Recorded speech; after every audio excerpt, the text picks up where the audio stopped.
Hello, this is Margot Rose of Bodyware Grieving, and it seems like the content is coming so fast. I need to switch to audio podcasts to get more of these discussions out to you sooner.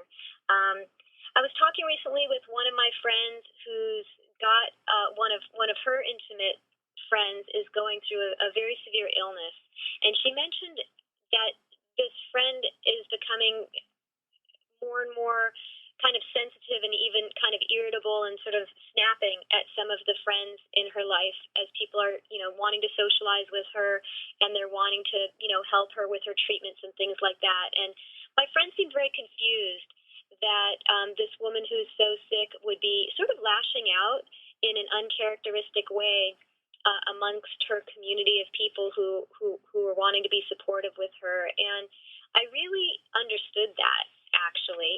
And I saw that happen in some of the, people in my family's life who got sick, and it was really surprising that they weren't wanting to connect. The people who are about to lose somebody they love are wanting to connect and feel close, but that the person themselves, who in these cases sounds like they're dying, were actually doing these behaviors that were having the effect of creating some distance.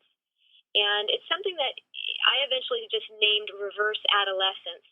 I have the sense like when kids are really bonded with their parents, they're super, super cute and they tend to be very endearing. And then the stereotypical behavior when people approach adolescence is that there's going to be a little more conflict. There's going to be the potential for what we would refer to as like quote unquote bratty behavior and behavior that produces more distance between the child who's becoming more independent now and wanting more space and their parent.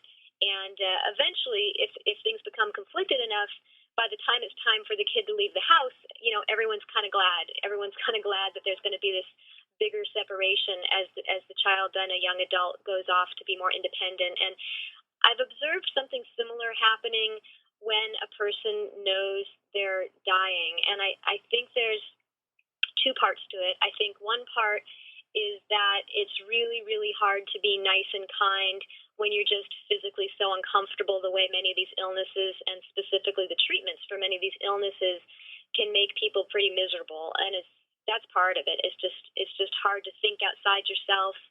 It's just hard to think outside yourself when your own body and potentially the pain in your own body is so absorbing.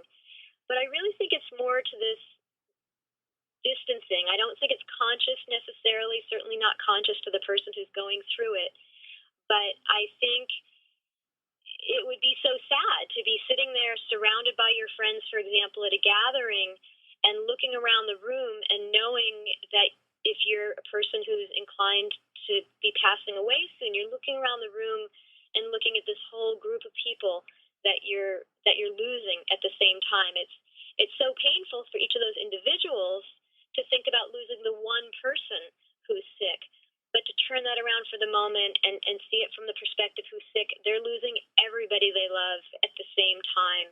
And I could see that you might end up with some sort of prickly behavior that created some distance so that you weren't so intimate as you're trying to deal with perhaps this understanding that you're going to be losing people. So I know my friend, as she was going through, was kind of shocked and surprised and a little saddened that, this woman friend that everyone's wanting to be loving towards was being kind of standoffish in different ways. But I really understand it. And I think if we can just see it in the bigger picture that if,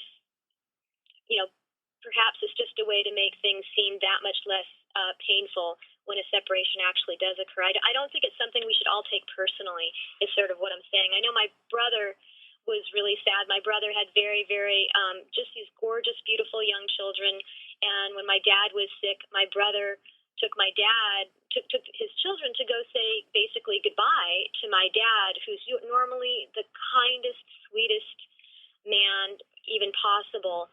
And my brother walked away very surprised and disappointed that my dad was kind of snippy and impatient and not really connecting to these two gorgeous little young children that kind of didn't know what was going on. And actually that moment was the moment I first coined this term of reverse adolescence. I think it was just too inconceivable for my father that he wasn't going to get to be a grandfather at that point, and that he didn't want to feel connected to these children when he knew he was that sick. So we're just all trying to learn from each other here. We're just trying to share wisdom. We want it to be the least amount of pain and the most amount of smoothness as we all go through these different transitions and potentially face, losing our family members, losing our friends, or if we're ourselves the person who's ailing and perhaps not even understanding our own behavior. That's just one suggestion of something I've observed, and perhaps we can feel slightly consoled by that. So I'd love to hear if you have some ideas if something similar or something completely different has happened in your life. I would love to hear about it in the comment section. This is Margot Rose of Body Aware Grieving, and we're just trying to, live and learn together. Best wishes to you. Take care.